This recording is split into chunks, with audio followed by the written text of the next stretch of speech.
Hello guys, muna akong okrahan guys, so nga nakalibunan naman guni guys na nakabuhi man ang baka na mo kaon gid akong okra guys. Tungod siguro kay kalibunan na niya akong okra. Wala na malimpyuhi guys. May gani kay wala maapiltan anong kaon. Kinanaan guys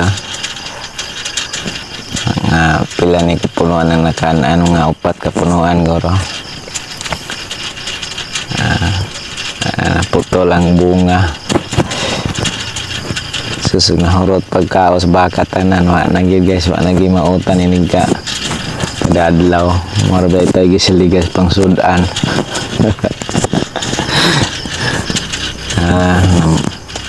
Kuan panikilid ani ay karing asa putol sa ring ubang bunga ay naputol guys sana guys ya.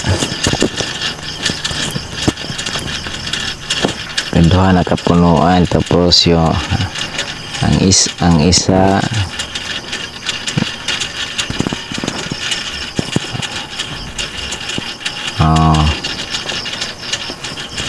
kalibunan naman ko akong okra guys, wala naman ko na akong magunahe god. Ako na human ang bubuwal sa ikas kilid, sayang dako na may gani wala ni naapil ang dako nga bunga na ay pang sagol sa utan. Ay usa guys ay naupaw ini may pating upaw kaluya naghabaga ba tani og kuan dahon niya daghang kini bunga unta nga usog tani ang bunga okrahan niya sa mo may natripan sa baka dati ginoon pagkaupawa. Grabe ginoon kasayanga sa okra guys, pero sige na lang dati mahimo anak kayo na nakaon naman sa baka guys. Move on na lang, move on.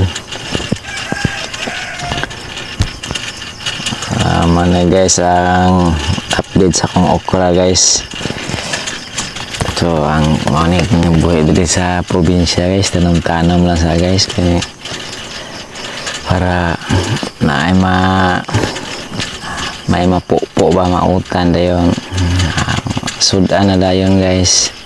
Nagdaghan kayo gunahon guys padong na po ni malugnas. So guys, diri lang kutob niya akong video guys ha. Daghan kayo salamat sa inyong pagtanaw guys. So amping lang kanunay. Daghan kayo salamat.